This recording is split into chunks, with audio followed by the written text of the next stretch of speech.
All right. Hello, everybody. Welcome. For those of you who don't know who I am Dr. Tom Cowan. Just kidding. I'm not Dr. Tom Cowan. My name is Patrick. I am the movement specialist over at New Biology Clinic.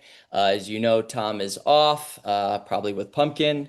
So, that's going. And I'm here to talk to all of you today about what I do, what I provide, and what I bring to the team. And then obviously with the title, what does it mean by healing is hell when you're on your heels? So we're going to go into all that here today. But yeah, a little bit about me real quick. I've been training for 15 years now. I've been working in big gyms. I've traveled the world training people. I've kind of worked from ages all the way from like 3 years old up to clients in their 90s. So, and I've seen all of it. I've worked with men, women, pregnant, not pregnant, surgeries, missing limbs, the nine. So, I've been fortunate to experience a lot of the pains and the discomforts. And I say fortunately because it's giving me more in my toolbox to work with. It's allowing me to understand that first and foremost, no two people are the same, even if they're experiencing the same issues or discomfort or dis-ease. How we approach it is always going to be different. So one of the things I would like to say that I pride myself in is that I do my best to tailor what I do with people based on that one-to-one interaction.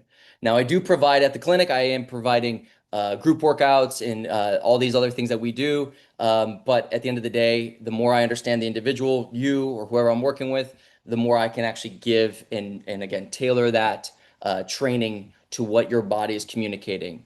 And the reason why I keep saying what your body is communicating, and some of you might already know this by listening to Tom or other people, is that, our body isn't flawed. It really is not flawed. It's trying to communicate something. And when it's trying to communicate something, but we don't listen or we're not sure what is being communicated, this is where the body will tend to try to get louder. It's going to try to tell you more and more something is off, something is wrong, something needs our attention. And if again we are, not that many of you here are doing it, but if we're masking that with pain and pills or pain pills and other sort of prescriptions, or we're trying to ignore it, disassociate, what will happen is the body very beautifully will go, hey, I need you to listen. So it's going to get louder. It's going to get more abrupt. It's going to get more intensified. And then it's going to get to a point where people will come to me or come to someone and go, something's wrong. I don't know what to do anymore. And then I ask the question quite frequently, well, what have you been doing up to this point?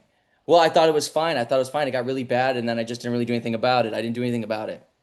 And so what we start to see, or what I start to see, is that there is a lot of this, relationship that people have with self, where it's going, I'm not quite hearing what my body's saying, or I don't really know what it's saying.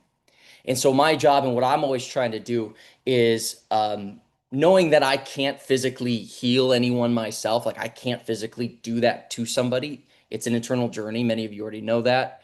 But what I try to do is facilitate people with recognizing what the body's saying.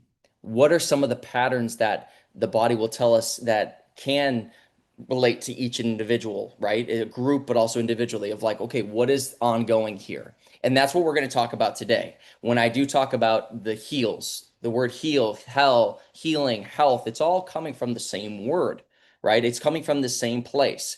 And I want to recognize a couple things when we do talk. Now, some of you might have backgrounds in certain things. Some of you might agree with what I'm saying. Some of you might totally disagree. That's cool. I don't take offense to it. I don't take it personal. Um, but I want to just make sure we keep an open ear, an open eye, an open mind to some of the things that I am bringing up, and happy to hear your guys' thoughts as well. So with that being said, I am a patterns guy. I'm looking for things that are continually happening and how people come to me and then expressing their pains or discomforts. And when I say patterns, one of the things that I've observed pretty frequently is how many people hold their weight back on their heels. They compress on the heel. And I know this because I'll ask people, please stand for me. Stand in front of me or just on camera and just stand there. I don't need you to do anything. I don't need you to jump. I don't need you to squat. I don't need you to do anything like that. I just need you to stand and just tell me Where do you feel it? What do you mean, Pat? Where do you feel the weight? Where do you feel yourself holding your tension in the legs? Are we shifting the weight back? Are we shifting it to the right? Are we shifting it to the left? Do you feel yourself on, can you feel your toes? Can you feel your feet? Yeah, I can feel my feet. Okay, so where do you feel the weight? And more often than not, a lot of people feel it on their heels. They feel like, oh, I feel it more like back here. And so once someone tells me that, it starts to paint a little bit of a picture for me. It starts to be able to go, okay, I see something's happening here. Whether it's an ankle issue, a foot issue, a knee issue, a hip issue, doesn't matter. I'll at least go, all right, I know your foundation because all of us who are standing and we're walking, we're moving, what we have to use our feet. We have to use our feet. The only caveats are people don't have their feet, right? But the reality is if we are standing, sitting, walking, running, jogging, whatever, we need to use our feet. So when I ask people just in a standing position where you're going to put that weight, where you're going to distribute that tension, and I hear people say the heel, that lets me know a little bit more about what's happening at the foundation. So follow me. When you look at the body, you have areas that are considered mobile, and then you have joints and other places that are considered stable. Now, if I look at my foot, all right, my big toe, I can kind of move my big toe around. I mean, it's kind of does this. It's not going to move this as much as the thumb, but it's supposed to be somewhat relatively mobile. When you look at how the body is stacked, what the body's design is, its beautiful design is, it's going to have this mobile, stable, mobile, stable, mobile, stable, and it's just going to go up the body or down the body, depending on how you're looking at it. So when you look at the big toe, it's somewhat fairly mobile. It's supposed to be. When you then look at the bottom of the foot, the base of that foot, it's meant to be stable. It's there to stabilize us. Obviously, if you're standing, balancing, whatever it may be, it wants to maintain this proper stability. When you have that mobile, stable, you're now getting to the wrist or the ankle, which is supposed to be a mobile joint. Go up the chain, you have your elbow or your knee, was supposed to be a stable joint. Up to the hip or the shoulder, you're supposed to have a mobile joint, right? So as you can see from hands, feet, we're kind of going towards our core, our midsection. And you see it's mobile, stable, mobile, stable, mobile, stable, blah, blah, blah, blah. Well, here's the thing. When I hear people say to me, Pat, I sit more my weight on my heels. What that tells me is a couple things. Is that one, well, first is a question. Can they feel the weight shift forward off that heel and a little bit more forward, more towards this part? So we're taking some pressure off that heel. And a lot of people will say, well, that feels weird, or oh, that's different. And when I hear that, that lets me know, okay, well, when we're putting all that weight here, this is their constant and this feels off or this feels strange. What that begins to immediately tell me is that mobile, stable, there is a lot of disconnect up that chain in that layered cake that we're creating. And what I mean by that is if my weight is on my heel and I hear people say that, that lets me know there's a compression here because that's where the foundation is connecting with the ground, right? That is the point of contact. If you drive your heel into the floor and put pressure, well, guess what can't happen? That ankle joint, or even with your wrist, if you push through the palm of your wrist, that wrist and ankle cannot be mobile. It stiffens. Why? Because the weight is back on the heels. It's creating a compression in that ankle joint. So what starts to happen is when we start to shift weight back and that becomes our constant, our normal, you're going to start to see that ankle joint that wants to move in this beautiful, like a joystick in this gyroscopic way. It wants to move all around. It can't. But yet we're living our lives walking, running, squatting, standing, like we're doing all these things where it needs to be mobile. It just doesn't have that capacity. So what starts to happen? Well, that mobile joint is not working to its capacity in that mobility.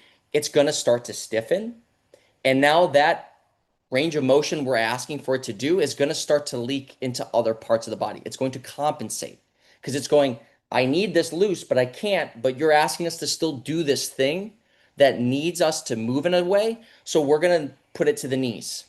And now that stable joint of the knee or the elbow is no longer working as just this stabilizer. It's trying to be mobile. It's trying to move in a way to move in the directions that you're asking it. It's trying to do something it's not supposed to. I always equate it to it's like you have a team and it's like you have someone in the mailroom and then you have a lawyer. It's like you're asking the mailroom guy to do the job of the lawyer. You'd be like, that's crazy talk. It's like, I know. But when we aren't utilizing our parts of the body in that way that it needs to, well, then other parts are going to have to come in and try to pick up the slack. And if you're someone who does a lot of exercise, or even if you don't, but you're trying to force your body to do something, it doesn't matter how many times, like if your knee's having issues, it doesn't matter how many times you're trying to make the knee change or work on the knee or the hip. If that foot and that ankle is this, it's gonna the knee's gonna keep hurting, the hip's gonna keep hurting, no matter how much you try to rehabilitate it, because that pain you might feel in the knee or in the hip, it is connected to what's going on at the foot. It's just telling you, it's communicating the pain there. And the reason why for a lot of people is again, because that knee joint that's supposed to be stable is now asked to do more mobile things, and it just isn't meant to do that. Same thing with the hip. If that hip or that ankle's tight, and now we're asking that knee to be mobile, what's going to start to happen is the hips are going to clench. And I see this because you see their people tuck under, the slouching position, the hips roll under. When the hips roll under and you're here and you're seeing this and people live here and the hips roll under, well, guess what happens? Just like the ankle, what happens at the hip joint? That hip joint that wants to do this, when you tuck those hips under and you're in this kind of this anterior pelvic tilt, or yeah, you start to see that hip joint starts to be like this. Instead of like this, it starts to stiffen. And the reason why is, again, it has its role in certain things that we do. But if we're asking it to move forward in this forward motion, we need to have that space. So I can massage, I can dig into, I can do all this stuff in my hip. But if my hips keep rolling under because I'm sitting on my heels, and now I don't have that space in the joint, ankle joint, right? What starts to happen is it's going to grind. It's going to start to create a lot of friction. So we're going to start to see the cartilage starts to go. We're going to start to see issues again with the ligaments, the joints, because we're going to keep trying to do what you want us to do, but we don't have all the space or all the things that are necessary for us to move efficiently and without having to give you this pain signal.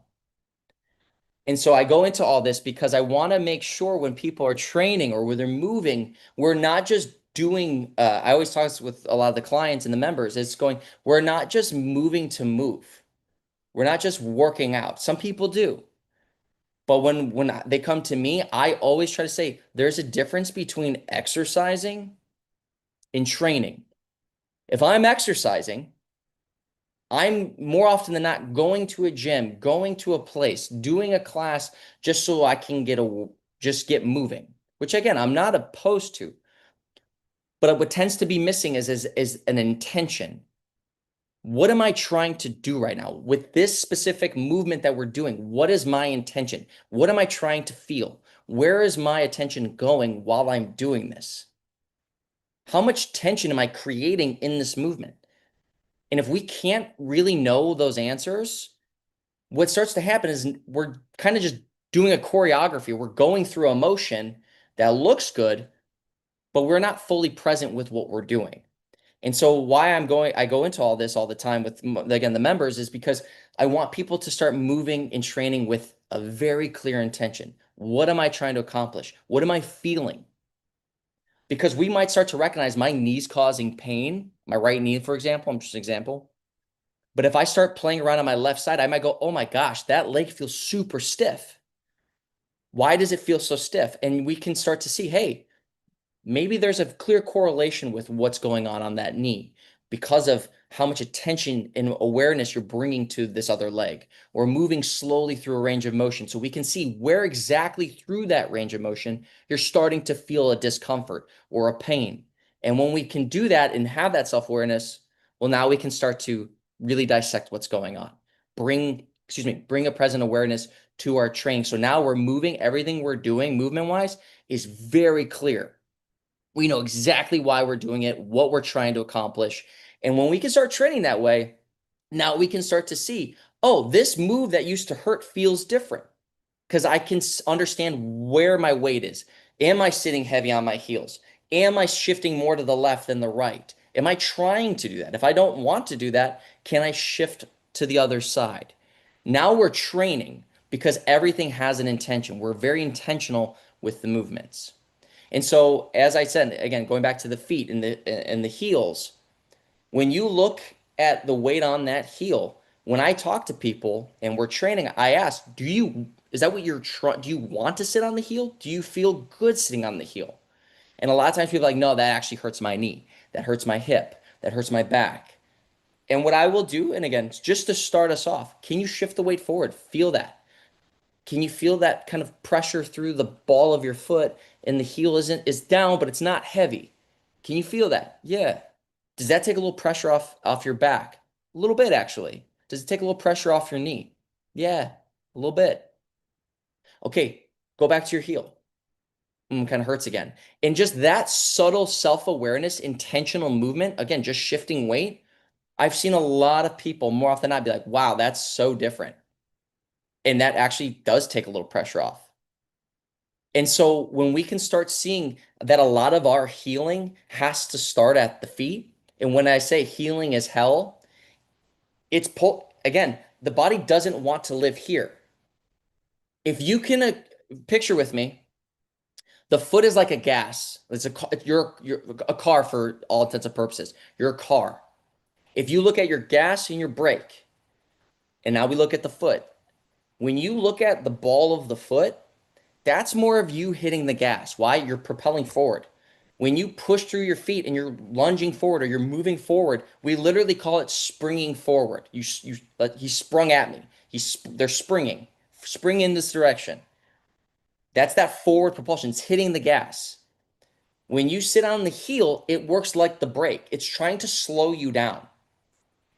So if I'm hitting my heel with each step, or I'm running with the heel slamming, or I'm walking where the heel is making that first contact and it's pounding the ground each and every motion moving forward. That's like you riding the brakes on your car. And I ask all of you who's listening, what happens when you ride your brakes? Your brake pads get shot. It messes up the system. Well, what's your brake pads in the body?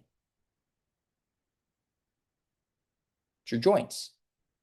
So if I'm driving forward motion, springing forward, moving forward, and I need to accelerate or move, yet I'm sitting on the brakes, the car might start to go. It will, in some capacities, move a little bit, but it's going to come at a cost, which is the brake pads or the joints. So this is why I go into so much about learning, understanding, well, what happens if I'm on the heel? Well, we can massage the shoulder. We can do, again, all these things I've already said, where we can loosen it up. We can strengthen here. But if the foundation is still having issues, we're going to keep falling into the same pattern. We're going to keep falling into these pains. And we're going to keep compensating because the body's going, we don't have that gas. We don't have that forward propulsion. We're living on the heel. And what tends to happen when people live on the heel, and this is just an observation I have, it's not everybody. What starts to become apparent to me is when the heels get heavy, what starts to happen is that does put a lot of pressure again on the knees, which then puts a pressure on the hip.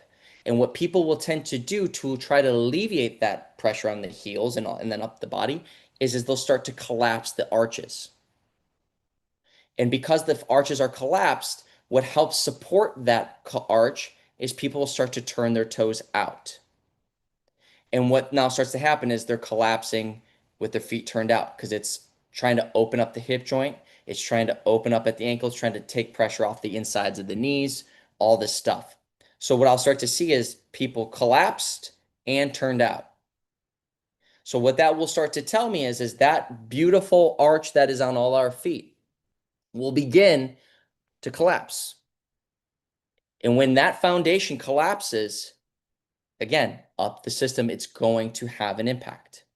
So you might not feel maybe pain in your feet and it's in your knees, your hips, your lower back. But if I see people come to me and I go, your back is hurting, your lower back, but I see what's happening to your feet, I'm going to go to your feet. I'm not going to put it, I'm going to address your back, but my attention is going to go to your feet because that's where the foundation is. That's what's feeding the lower back pain. I hope this makes sense. And the reason why I know this is I've watched people again and again make these adjustments, finding the weight off their heel, doing very specific movements, listening to their body, moving slow and gently, breathing through it, keeping our attention focused on what we're doing, practicing. I've seen it with my own eyes, people working and changing where the pain signals are, removing pain signals. Because why? When the body knows you're listening and you're making those adjustments consciously, and you're doing it, I'm not doing it, someone else isn't doing it, the body goes, great, we don't need to give you this this signal as much anymore. You know what to do. And so this is why I go into so much with understanding what is going on at the feet is going to directly affect up the body. And now some people in different, camps will be like, oh, that's just one piece of it. That's not the whole thing. You're putting all your ducks in one basket or your eggs in one basket. I agree with people like that. I'm not disagreeing. I'm not saying it's the only thing. But what I will say, logically speaking, is that every single one of us has to stand on our feet. Who can stand, who can move with feet. And I've seen people who have very limited range of motion work on that range of motion, progress in that range of motion, doing things that are like, holy cow, I didn't think I could do that. Not everybody has the same positive impact at the same time as everybody else. Everyone's on their own journey. But at least for many of us, it's that start of going, okay, at least I know and have a self-awareness of what's going on at the feet. And I wanted this as kind of a side note, but it kind of on everything. And you don't have to agree with me. Just hear me out.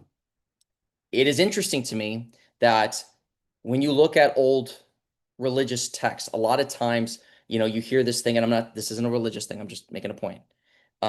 You hear people talk about the word hell being fiery.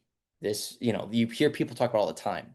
But in many ways, when you look at how hell is viewed in, again, a lot of religious texts, it has to do with the winter. And I always thought that was interesting. It's like, well, what does that mean? Why is it hell in the winter time and not this fiery thing? And some of you might know the answer. But what I tend to take away from it is recognizing, well, what happens in the winter? We lose our food supply because everything's, goes to die in the winter. But what else? It gets cold. It freezes over.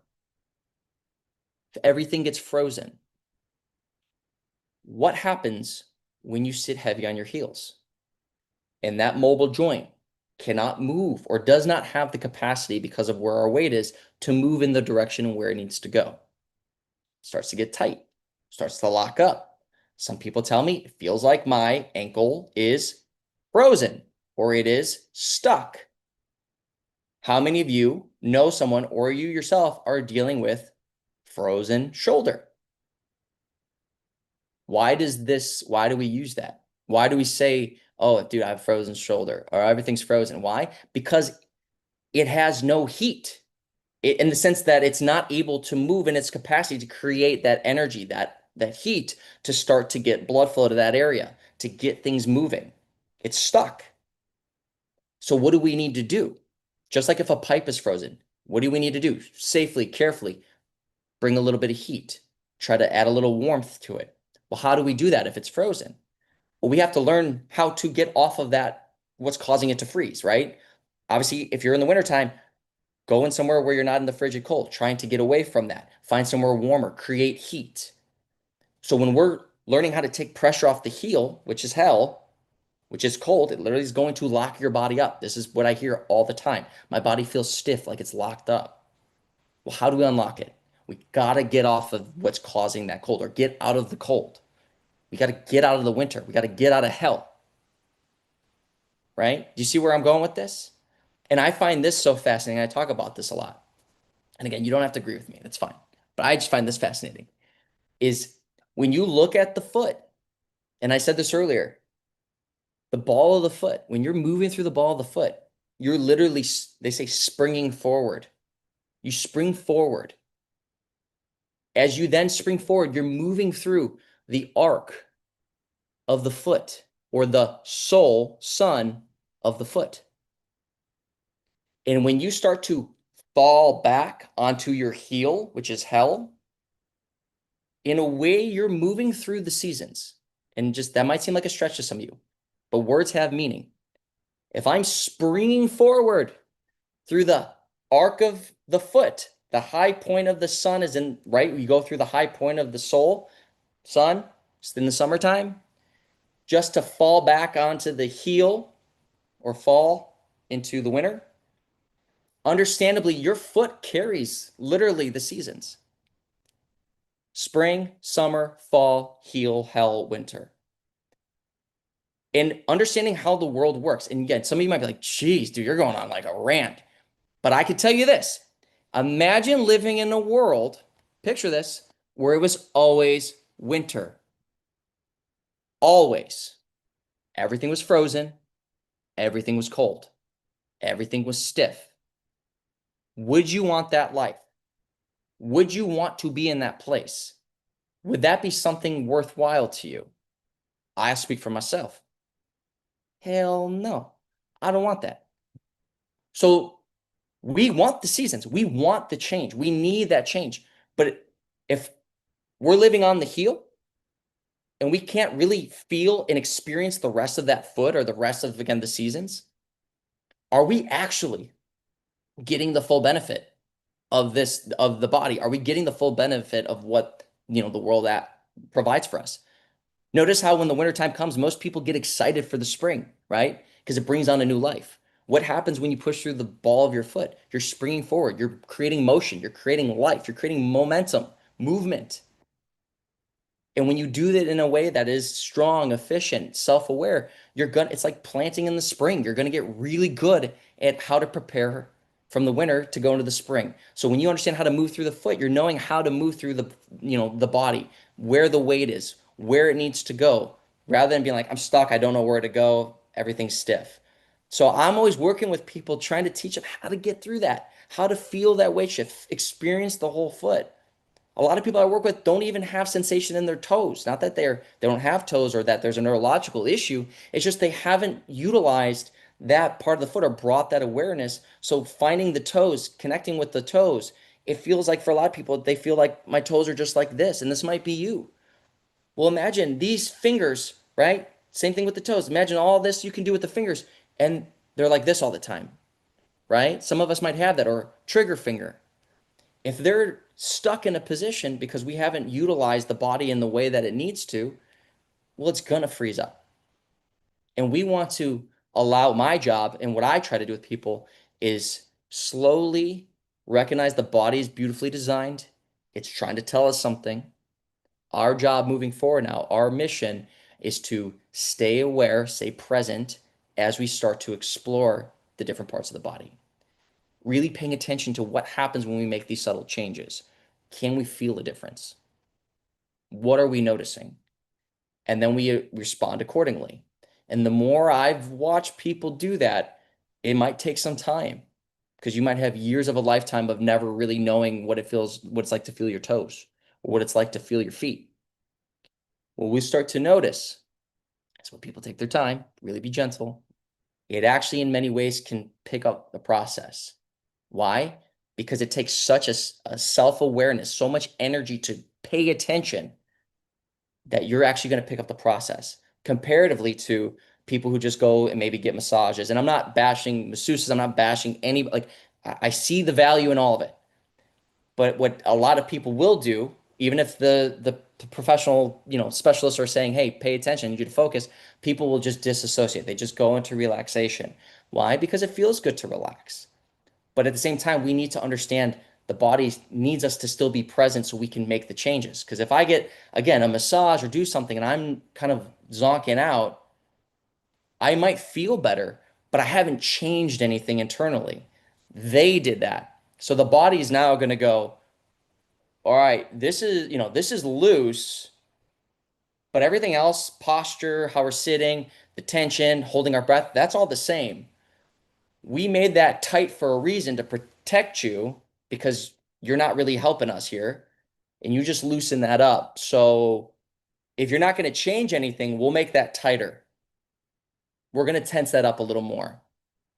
And a lot of people come to me and will say this, Pat, I go and get massages. They feel phenomenal. But like 2, 3 days later, I feel it again. I'm just like, something doesn't feel right. It hurts again. But I got like 2, 3 days where it's pretty good. And I'll hear this over and over and over again. And I always ask this question, what did you do differently? Between that massage and the next one, like, what did you do differently? Well, nothing. I just like did my day to day, like, I worked out. Okay, what did you do in the workout? What was your workout like? Oh, just like the same old, same old. What did you notice in your workout? Not nothing. I guess I was sweating. I mean, a little pain in my shoulder, but I mean, not bad. It wasn't bad, like what it could be, right? I hear this all the time, and this is why when we can bring such a hyper self-awareness to the body, we can be present with the body. We can then start to recognize how to make the adjustments, how to shift weight, how to move in a way that's going to facilitate the body rather than hinder the body. And then we can actually go get a massage or do some of these things and know, hey, you're going to loosen me up or you're going to help me relax some areas. And now I'm going to take that looseness and train my body in those places, knowing where I need to put the tension to support this change that I have now. Does that make sense? I hope that makes sense. And this is where, again, it always comes back to the ownership's on us. We're in charge of this vessel. We're in charge of us. As much as I know a lot of you probably already, taken action, the beauty in that is we can take it any which way we want. It's just going to take a lot of work because some of us might go, oh man, I'm so used to letting somebody else kind of tell me what I need to do, which I'm not saying not taking input, but it's recognizing like I'm the one doing this. Pat's not doing that for me, right? I'm the one moving and feeling where the pain is as I move through my wrist. I'm the one that can pay attention to my breath. Pat can't do that. He can observe, I can observe, but I can't do it for you, right? So going back to the heels, going back to the foot. And again, I can go into way more stuff, but this is a day one for the public class or the public webinar. So I might have confused the hell out of some of you already, but hopefully we can start off with just recognizing that with the feet, when we are heavy on the heel, that stable, mobile, stable connection of the body is going to get out of whack. Why? Because that mobile joint is your ankle is going to start to stiffen. Because your weight is back, the ball of your foot doesn't get as much attention. Being that the weight is back, the toes aren't really connecting with the floor. And because not everybody, people start to collapse those arches. Now we're not really pushing through all the toes. We're not really connecting through the whole ball of the foot. We're kind of falling in on the inside of that foot, which might lead to, for a lot of people, the big toe or toes doing this on us. Why? Because our point of contact starts to fall on the inside of the foot. We're pushing. Every step pushes that big toe over, over, over, and then people start to get a bunion. We start to see the bunion forming. Why? Because that motion. And you start to see that bunion over time might very well be connected to the knee issue, to the hip issue, because it's showing us, it's communicating something. Hey, we are collapsing. We are collapsing. We're falling in. We're sitting heavy on the heel. We're not really pushing through the feet. We're not really driving through that. So the more we can recognize that, start there. Bring your feet, feel your feet underneath you. You don't even need to turn your feet in a whole lot. I just want you to feel your feet. See, where's your weight? Ask yourself, where am I actually putting the weight right now? Okay, maybe more on the left than the right. Maybe it's equal. Maybe, okay, the weight is forward. Can I feel that push through the ball of my feet? Can I feel that part of my foot really connecting? Yeah, it feels okay. Or again, I don't know what you're feeling. What does that feel like if I try to move through that slowly, walking through that? Is my knee stiffing? Is my hips trying to roll underneath me? Am I locking up? Am I holding my breath? What is happening? Because you might start doing what I'm saying right now, and you go, holy moly, I did that, and like my hips locked up, my neck is doing this on me. I've seen it all. I've seen crazy stuff happen when people start bringing attention to the body. They go, wow, I didn't realize I was doing all that. Right. Because we're moving so quickly. We're always go, go, go, right? We're in this forward momentum lifestyle where everything is go, go, go, move to the next thing, get to this, get to this. A lot of this springing forward, propulsion, propulsion. But the problem is we're on our heels, which means that we're riding the brakes as we do all this. And then the body's going, you need to stop this. Slow it down, push through the feet, feel that weight shift. Take note of what's happening. Little by little, you obviously can come join us at the clinic, New Biology Clinic, join the classes that I do. You can do we can do one-on-ones. I do my own webinars. So there's a lot we provide, I can offer. But at the end of the day, hold on. It just starts with those simple weight shifts. Start small. It doesn't have to be this grandiose type change that you have to make right off the bat. So with that, hopefully I didn't confuse anyone too much. I'm happy to answer any questions. So Trisha, if you got any questions that want to come through, happy to answer. Thank you, Pat. There's been some great questions and some great comments in the chat. So let's see how many we can get to. Great. The first one is question. My heel is painful. What can I do? Okay. So thank you for that question. So the beautiful thing that you'll see for those who know me well, who worked with me long enough at the clinic, they usually know I got tons of questions to follow the question, and I'll do my best to answer. But the first thing I'll say to keep it simple is I would say, what does it feel like from a seated position, shifting your weight forward so you're not pushing through the heel? Does that hurt? When you go to stand up, use support. Even if you know you can walk, you're like, I can walk, I'm fine. Use support. Use a chair, use the counter, just to feel yourself. What happens if I shift weight off of it? Or when I shift weight back onto it, is that when that pain starts to kick in? Because if I don't know who you are, I can't see you, I would want to know how much do you put your weight in rest on that heel? So if I can understand that, I might be able to dive deeper into more specifics. But what I would always recommend is if the heel is feeling like crazy, like, oh, geez, this hurts, start shifting that weight forward. Feel that weight. And not again, you don't have to be on your tiptoes. I'm not saying you can't have your heel down. It's just trying to alleviate some of the pressure off of that point of contact. And then when you go to walk, use counters, use chairs. You don't have to, but if you are going to move, move slowly. Watch what happens. Observe yourself when you step. Am I trying to fall back on that heel? Or when I land into it, am I heels driving first? Intuitively, you're just heel first. Okay, ooh, we can see maybe why that heel is going, this hurts, stop doing that. Because then we can go, all right, if that is the case, let me start to take some of the pressure off of that. Let me start to, again, land more here on the foot rather than hitting here. So hopefully that answers the question, or at least gets you something to explore and experience. And obviously, if you have more questions, you can always reach out to me at the clinic. Okay, next question. Do you know Dr. Reich Hammer? Dr. Lincoln knows him. I don't, unfortunately, but sound sweet name. I don't know who that is, unfortunately, but happy to explore. I'm always learning. So everything I'm telling you has been through my own experiences, going down rabbit holes left and right.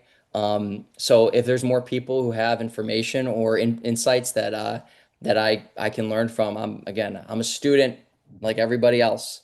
I just get really animated and excited when I learn something, and I'm pretty good at getting the points across over time. So I'm like, guys, can you believe what I just learned? That's me in a nutshell. Trisha knows. She's been around me long enough. I do, all too Yeah, well. yeah. But anyway, yeah. So I don't know, unfortunately. Okay, next question is about toe walking in toddlers. Back in the day, I recall talk of it being bad. I am now wondering if it really is a good thing off those heels. Yeah, yes. Now here's the thing, the heel, and I always want to make sure I'm clear on this. People might hear me and say heels are bad. I'm not saying the heel is bad. You need brakes on your car, right? We want the heel, but we need to know how we use the heel, where it's there to help us stabilize for sure. If we're picking something heavy up, we need that heel for that support. We need the toes though too. We need the whole foot or both feet really. Balance, we need the heel as well. We definitely need it. But when you talk about infants, for example, most kids are very good without any sort of interruption or distraction or any sort of problems, maybe in the womb or if there's something broken or dismembered. I don't know. But the reality is most kids will live here on the foot. And you notice how they'll just drop into like a deep squat. Like kids with, you don't leave them alone, they'll just squat. They have that ankle mobility because most of their strength of learning how to walk really is trying to push through here. And I can go into a whole other lecture webinar, and I've done it at the clinic, talking about the intuitive nature of children and their posture and how they move. And I'm not saying we have to be one way all the time, but they inherently learn how to be in this position where their weight is forward on the feet. They're not crazy heavy on the heels. Now you'll hear them pounding as they walk around. I get that. But a lot of times when you watch them actually moving, they're making contact with this part of the foot. Now, when we put them in shoes too early, or we're putting them in these things to help them walk faster, like those actually can cause, um, again, disruptions in the way the body is structured. And if you did it, I'm not saying worry about it. It's not the end of the world. So please don't take it like that. It's just a matter of going, the body intuitively will find its way. So tiptoe walking, let them tiptoe walk. I tiptoe walk. I have my son tiptoe walk. We do it all the time. You don't have to do it, but it's just a reinforcement of the weight forward. So if your kids are tiptoe walking, let them. Good. It means they have stable feet. If they're balanced, good, rock and roll. Have them go climb a tree. They'll be ready to go. But it's that dexterity, that awareness in the feet. We want to have that, just like with our fingers. We want to be able to move all these fingers. We want to have that control where we can use them just like the feet. Now, the feet can't do as much as this for sure. That is true. But they definitely have motion. They can do certain pieces. So when you can learn how to get the weight forward and really push through them, you'll start to learn how to put pressure and really feel that connection with the floor. It might take a while, but you will feel it. Kids, most of them, they get it real early. So don't interfere with it. That's my humble and respectful professional opinion. All right, next question. Okay, this next one is just a comment that I thought was interesting. This person says, an autistic young man at my sister's wedding walked around all day on his tiptoes like a cow. I was fascinated. Since Okay. then, when fatigue sets in on long labor days, I walk on my tiptoes. Okay. Great observation. Whoever that was, great observation and phenomenal adjustment and adaptation to your own day. And I'm curious as what have you experienced? Why did you feel the need to do that? What drove you to go, I'm going to try that? And this is this kind of stuff that I love because when we are present with our aches and pains or discomforts, whatever it is, and I just had a client that I worked with earlier today, we need to trust our intuition. And a lot of people don't trust their intuition, and I'm not saying you specifically, but something will click in us to go, yeah, I kind of want to like maybe let me try that. Why are they doing that? Or why is that happening? And nature gives such a beautiful, beautiful realization to what we need to do. Just most animals, find me an animal that lives heavy on their heel. You won't find one. Not that I know of. Most animals, their foot structure, the heel never really even touches the ground. Cows, horses, right? Dogs live on it. Cats, they live on their paws. They live on the pads. Why? Because they need to know how to move in this way. They're not like this. Even people go, oh, it's like a duck. Ducks move like this. Ducks walk like this. Feet forward. Weights, they hit there too. They're not flat foot. They're pushing through their pads. And you start to notice that nature tells you, yeah, we live on the balls of our feet, or at least forward. Gorillas, same thing. Their heels are down. They're moving through the balls of their feet. They use their heel when they're picking heavy things up or they're doing what they're doing.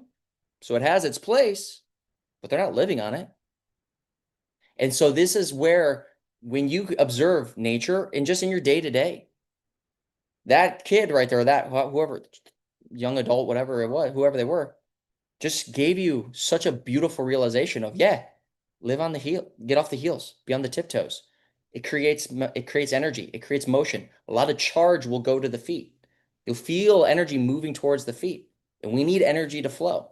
And I have a whole thing, my opinions, thoughts on why that might be with autistic kids, but that's again for a later conversation. That's just my thoughts and observations, but can't prove any of it at the moment. So anyway, great observation.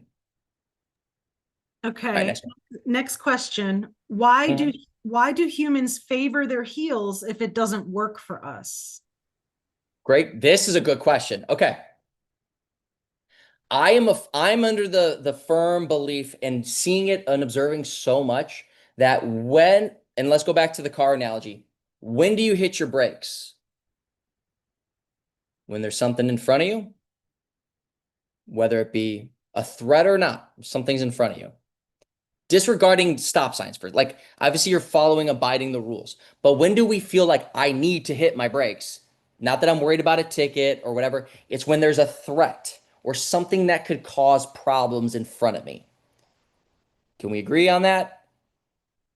If I'm going to my garage and I don't hit my brake, I'm going into the house. I will cause damage. So when I have people come to me and I watch and listen to people, again, it's more than just the body. I'm under the firm belief that most of the people's issues started at an emotional and psychological level, and a lot of that again then displays in the physical body. And I also know this, again, some of you might know this. I have a background in film and television. I write movies, I do all that stuff. And I bring this up because I work with a lot of actors as well. I work in two worlds that seem different, but they're very similar. Because when you see somebody embodying emotion, you see what it does to their physical body. I've seen that in that world. I've seen it in this world where someone starts to talk about something personal and I see their body starting to contort. I've seen people when I tell them, hey, are you ready today? Yep. In real time. Why is this happening? I'm just really nervous. Did you know you were doing that? Had no idea. It's a way to deal with the stresses, what's going on in the mind. So when people say, and to the question, why do people be on the heel if it's not efficient for us? Because I'm under the firm belief that a lot of people's internal world, the stresses, you're right, the challenges, the obstacles, the trying to navigate your mind and organizing this and that, dealing with the things you're hearing in the world, it puts us on our heels. Why? So we don't go into the stress. We're trying to hit the brake to get away from things. We fall back. It's falling back. Why? Because I don't want to crash into this. I'm on the edge of my seat or I'm on like my heels because there's a stress related issue to what's going forward. And some of you can be like, oh, okay. I've seen firsthand a lot of people have this response. We've adjusted it, we've addressed it, we've moved gently through it. And I've had people have full on meltdowns, letting energy go that I didn't know was there. They didn't even know was there. And that's not like a like a therapy session either. It's us moving, feeling comfortable. And they're like, why am I having this response? Because you've been on your heels for so long that your body's holding that tension. We're learning how to relax that, move safely, where you now feel, for not everybody right away, but over time, I feel I can handle this. I can deal with this. I can adjust to this. So I've seen people sit on their heels as I'm in conversation with them, talking about something that they aren't comfortable with. And it's them talking. I'm just listening. And I watch people's movements. I watch their body. And I'll say, why are you falling back on that left heel? I didn't, wow, that's crazy. My left foot was hurting. I didn't know, but I'm falling back onto it. Well, do you want to talk about this right now? No, actually, I don't. You don't have, again, you don't have to talk about it. We're not ready for that. Right? So I'm under the impression from seeing it over and over and over again that a lot of people sit on their heels because it's an ability to protect themselves from whatever stresses, whatever threats, whatever concerns, obstacles that are in their life that they don't feel they can handle right now. It's too much. So we sit back, we fall back. It creates this again, it creates a stability, even though that stability isn't good for the long run. It stabilizes, it holds us, it keeps us in place. And you might agree, you might disagree, but I'm just telling you to the question, that is where I stand on it. Because you're right, it's not in our design to sit back, but a lot of people fall there. Also, sitting in chairs a lot does play a role in, again, how we posture ourselves. We lean back, the toes are kind of sitting up. A lot of our weight just gets accustomed to being on the heel. There's that piece of it too. I'm not saying don't ever sit in chairs. There's things that we do in the classes in the clinic where we work on learning how to be in chairs and feel the weight in the feet as well. Hope I answered your question. Hopefully, at least got some ideas or thoughts stirring. All right, next question. Okay. I just wanted to share another great comment. Laura says, in childhood, I walked with the front half of my foot to try to be taller as I was the youngest one in the family. Mm-hmm. It helped strengthen my calves and it helped to outrun the guys on the playground. 100%. And guess what? When I have people who tell me that they have one leg shorter than the other, or they have a lot of compression in their spine and they have back problems, it's because they're compressed on the heel. Because what happens is you're you're getting shorter over age. I've seen people say, "Oh, I get shorter as I get older." It's because you're compressing. Everything's compressing. Why? Because you're sitting more and more on the heels. Period. I know this because I watch people literally get taller as we shift forward over time when they learn how to hold that and stabilize it. I've seen people grow. I've seen people who are like, oh, I had a short leg, now it's not short anymore. Well, it didn't just, there's no magic trick. It's just compressed.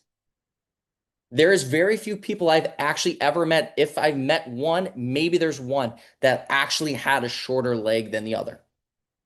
It's how we're shifting our weight, holding it, compressing. Where's the weight on the feet? Are we sitting heavy on the heel? And I go into all that because, as you're saying, you were like, I want to shift my way forward to be taller. Well, you're creating this elongated spine. Why? Because once you get off that heel, there's nothing that needs to compress. You're now utilizing the foot, the springing motion that connects to that Achilles tendon. That's where that snapping motion is. So fast people, you're snapping through the foot. Where you go heel, it's pound and then roll, pound, then roll. Where that Achilles tendon gets very stiff. If you're springing like a bunny, it's quick. Your Achilles is stiff, it's supported, but it's not locked out. So learning how to shift that weight, I don't need you to walk on your tiptoes, everyone, but learning how to shift that weight, again, is going to do more than just alleviate the tension. It's going to learn how to make your legs stronger, make the fascial system a lot more resilient, more adaptable to springing, taking a side step. I do a lot of work with people, not because we're necessarily trying to get super strong, but I help with like my older clients so they can, if something falls in front of them or they take a wrong step, they're not rolling their ankle, they're not breaking their hip. They know how their body can adapt to the changes, right? So learning how to get forward is absolutely, and I love that story. And I'm not surprised at all that you were taller to help you lengthen and be faster than majority of kids. I think that's awesome. Next one. All right, awesome. We have still some more great questions to get through. So this one is Sure. kind of a two-part question. Okay. Gonzo says, I know I have been using my body in wrong ways, and that is the basis of the physical problems in my right leg coming from my frozen pelvis. But is it true that unresolved emotions store themselves in the hips as well? Okay. Yes. Short answer, yes. And let me explain by this. I can't sit here, and I'll be the first one to say this, I can't sit here and say, this study said this. I'm not that guy. I'm going off of continual observations that I experience with other people. And because I've been doing this for 15 years, I've talked to a lot of people. And I can't say this is the right exact little thing that does it, but what I do observe and have observed over and over and over again is people will move in an area that they haven't maybe used or they haven't brought that attention to or been gentle with, and they will go, "Whoa, what's up?" It's gonna sound strange, man, but I had this weird memory come up. What happened? And then they'll tell me. Sometimes it's something as simple as like in second grade, this kid freaking stole my pencil, and when I went to get it, he pushed me. Okay, that's interesting. Dude, I haven't, people are like, I'm 58 years old. I haven't thought of that since that time. But then I always ask the question, well, why is your body doing that? Is it an unstored tension that your body is holding? And when I've seen it over and over again, and I've asked people, hey man, could you let that go? Like say that is what it is. It's unstored, it's unaddressed trauma or tension. If that is the case, is this something you feel you can like let go? Well, yeah. All right, breathe into it. Take a breath. Try to let that energy go. Like, okay, I don't need to hold that tension. And I've seen people do that again and again and again. And then it's led to some people, they'll do something and then they're just bawling. What's going on? Can you tell me? As I'm doing this, I'm thinking of my mother that passed away when I was 10. Okay.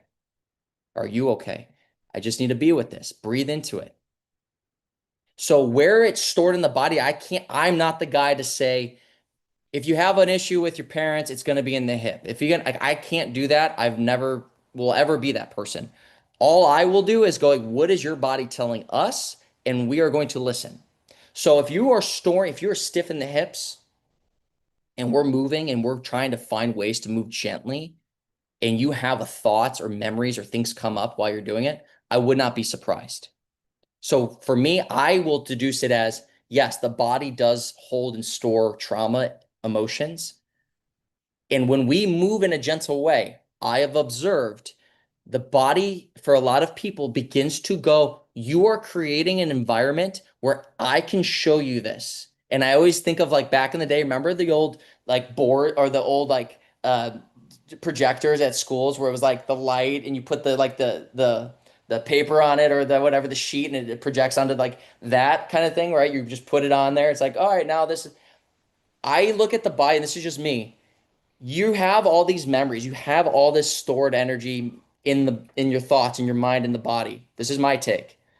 I visualize it as your body goes, hey, you aren't creating an environment right now that we can actually deal with any of this box of stuff. So we're gonna just keep this here. But now you keep adding stuff. So now we need more boxes. Now we need more things because we're running out of space. And this is where people go, I feel like my life's in shambles. Like, yeah, we got all this stuff to get to. What do you want to do?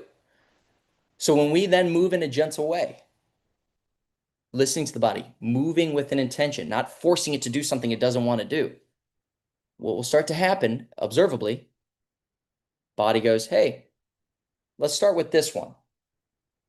Well, that was just me in second grade. The kid stole my pencil. We'll start there. Can we can we clean out this box a little bit? Not that we're shredding it, ripping it up and throwing it away like it didn't matter. No, we're just getting it out of the pile. Yeah, we're good. Okay, cool. We'll put that over here now. And then you start to see little by little people, when we move with our body, these things will come up in some capacity. Not everybody, it happens all the time. But I do know that people will start to have a different experience with the thoughts, with their feelings. Because when we don't do it this way, and I come in and go, tell me about the day this happened, the body goes, too much. Nope. We put the wrong projector, put that back in the box. Don't put it up there again. Don't do that again. I'm not ready for that one. And that's why I never tried to pry people into telling me something because I know when that happens or I feel it, I see it.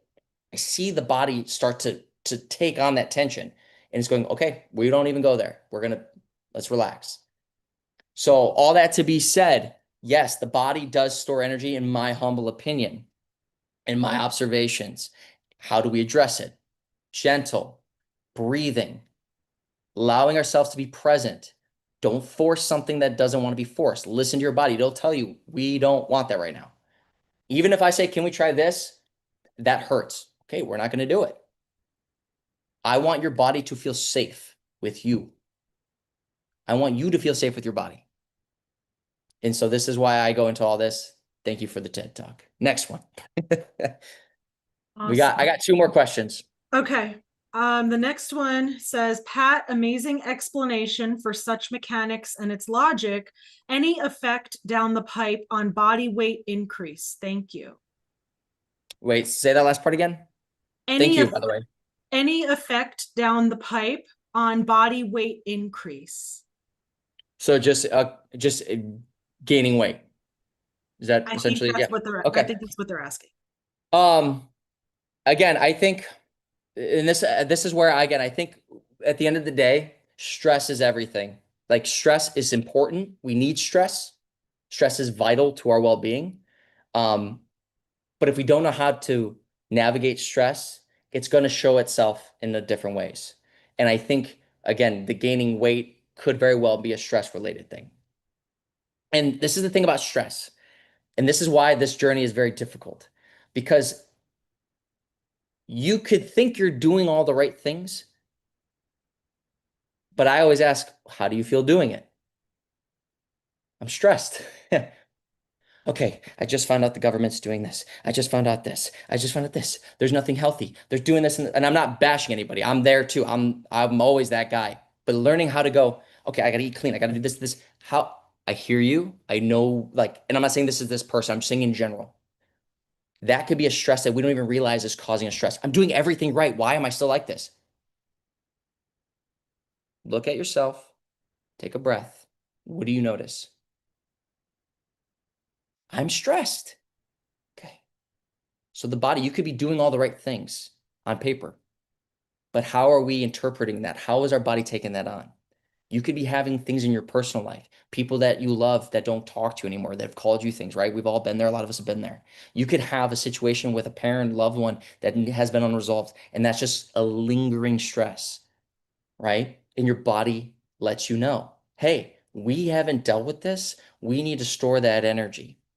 I have a story of a client that I worked with, and you guys will like this story.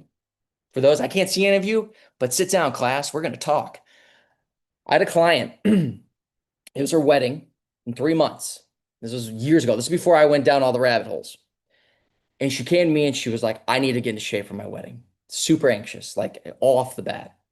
I do this. She immediately, before I even say anything, she's like, this is what I do. This is how I am. This is, I eat this time. I always get up at 5, blah, blah, blah, blah, blah. Like she's giving me everything. And on paper, I'm like crushing it. I can't lose weight. I'm gaining weight. I don't know what's going on. Ask you a question. I asked her, I go, have you ever taken a break? What? No. Why would I do that? It's my wedding. I feel your energy right now is like this. I'm getting anxious and I'm not even you. I'm not even in your wedding. And I asked her, I said, I know this is going to sound crazy and you don't ever have to work with me. I just met her. I go, I might lose you as a client today, but I had a question for you. What would happen if you took a week off? Well, I can't take a week off. Let me rephrase that. What do you like to do? What do you like? What do you actually enjoy?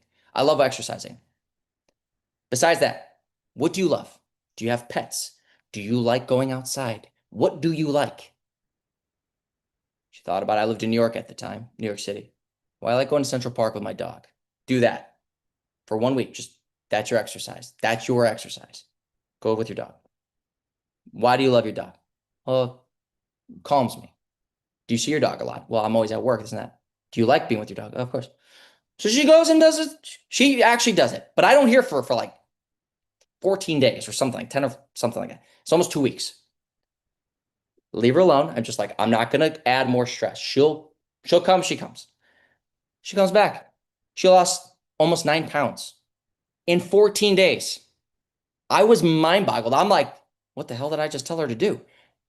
But it dawned on me very quickly. She goes, I don't know what you did, but this is working. And it was like, I didn't do anything. I mean, I did. I gave her a suggestion, but she had to take that suggestion. She was allowing herself to go, hey, I on paper seem to be doing all the right things, but I am stressing about these stresses. And sometimes, not always, but sometimes it's that ability to recognize, I think I'm doing something right, but how am I reacting to it? How is my body, my mind, my spirit, my breath, my soul, like how am I responding to this? And I've seen the shifts happen when people chill the hell out, chill out a little bit. And it's not saying not to be aware, but giving ourselves the permission to go, is this something that I need to give this much energy to? Or can I give it this much energy? So I can calm myself. Not that we're not ignoring everything. just giving it this much rather than here, take all that. It's like, whoa, the body can't sustain that, period. Why? We've seen what happens to a lot of people. We crash out, we start to procrastinate, we start to quote unquote fall off the bandwagon because we're doing too much. We're not dealing with our stress. We're not learning how to manage it. So sometimes the best thing to do is thinking, "Oh, I need to do more, do less, take a breath for me." And I say this, I have done this for years now, where I've sat with people and go, "Can you just take one breath for me?" And I kid you not, guys, people will look at me like this, like, you, like, what do you mean? Just take a breath. Like in my nose. How would you, like, I'm like, just take a breath. How would you breathe? And people look at me. I've seen this so many times where they go, "Is that how you breathe?" I don't know. I kid you not. People have told me I don't know. And I'm not bashing them. I'm not trying to make fun of it. I'm trying to paint the picture that sometimes less is more. Take a breath. What are you noticing as you do it? Are you stiffening? Do you feel like you can't take a breath? That's where I would have you start. Trying to calm that down. Start with that. So with the weight stuff, I do think a lot has to do with stress. So I love these questions because it leads me into such other things. Anyway, last question. Sorry, guys. I wish I can go through all of them, but I gotta go. Okay, the last question is, hey Pat, I'll be starting PT again and tired of repeatedly beginning baby steps. Once I've become able to walk and run easily, I intend to go on to the treadmill and the elliptical. Any suggestions you have for me are welcome. Well, first I would say what's going on that's causing you to keep going back to PT? Where's the issue? And then the first question I would have is I would want to see how you, like, a photo, video, watching how you stand, how you walk. These are things I do to help me get a better picture visually on what the body's communicating. So I don't know, again, I don't know what you're going quite for PT for. Like, you could say it's for my hip, but like I got to know, I'd have to really dissect what's going on and really hear what you're saying, ask a lot of questions. But the immediate first question that comes to mind is, why do we have to keep going back to PT? What's going on? And is there certain movements where you feel it the most? Is there certain is there certain things in your life, stresses, travel, whatever it is? So I'd have to dig deeper, but I mean, I would say I need to know, yeah, when are you feeling it the most? And then we can kind of navigate from there. I need to see what your body looks like movement wise, standing, just all that. Where you shift your weight, where you put the tension, where you feel it going, and then yeah, and then when you feel it the most. That would help me personally answer that question more efficiently. Um, but yeah, so sorry, I wish I could give you more, but I am curious as to the continuation of PT. That's got my attention. Something hasn't been addressed is what I'm getting at, and we have to figure out what that is. So anyway, Okay, and uh, one final comment I just wanted to share. yeah, Um, Gonzo said, "I love the energy and the talkativeness. It creates a very relaxed environment." good, good. I'm glad to hear that. I Thank you for sharing that, Trisha. Thank you, Gonzo. Thank you everybody for being here. Again, I can't see any of you. I'm talking like I'm at Madison Square Garden right now. But for those who know me, this is me. Why? As I said earlier, with stress. I I want this to be one less stressful thing, guys. Like, I love helping people. Trisha knows me very well. Like, I love doing this. I love it. And one of the things I love about it is that right there is if I can create an environment or a space where we can talk about it, we can go through it, explore it, ask questions, be in your own body. And it's not like this. It's like, all right, yeah, we're just shooting the breeze here. You know what I mean? So if you're feeling that, I'm glad. If you have questions, always happy to answer them. But I want us to know, like, look, we got enough shit to worry about in our lives, right? Let's not make this one that we have to. And again, I know some of you are in pain and you're dealing with stuff, but how can we, again, change the way we approach it? How can we go into this a little bit differently? Yeah, something's going on. My body's communicating something beautifully. It needs my attention. I'm here. Let's figure out what's going on. Rather than I'm flawed. There's something wrong with me. my body's broken. I got a bad body. I got a bad this. It's like, okay, I know we're feeling some of that maybe right now. How do we change that? Well, let's understand the body a little differently. Let's just talk, right? Let's just scat a little bit. Because I know there, yeah, life is gonna throw us a lot of that curveballs and a lot of stress. So let's try to remove one if we can. So hopefully everyone felt that today. Hopefully you learned something. Yeah, if you guys need me, can find me over at newbiologyclinic.com. We have the Collins Community Corner, where you can chat with me there as well. I do provide clips that I do throughout the month, just some of the thoughts I have, questions that get brought up, I bring into the clips. I have my own webinars that we chat, bring up different topics all the time. We do one a month. I have group classes. We do an advanced class. I put that in quotations because it's not here to like beat you to an oblivion. It's just learning how to move everything a little bit more at a tempo, a little more efficient. Where we also have a beginner's class where it's a lot slower. I personally think the beginner's class is way more effective because it's allowing us to feel all these little nuances that I was talking about. That's where we put the attention for that class, slowing it down, really feeling everything out. So then the advanced class, you can be self-aware, you can be present as we're, again, pushing the body a little bit more. Cool? Thank you so much, guys. I really appreciate it. Yeah, you know where to find me, hopefully. And Trisha, thank you as always. I appreciate you all. Have a lovely rest of your day, and I'll talk to y'all soon.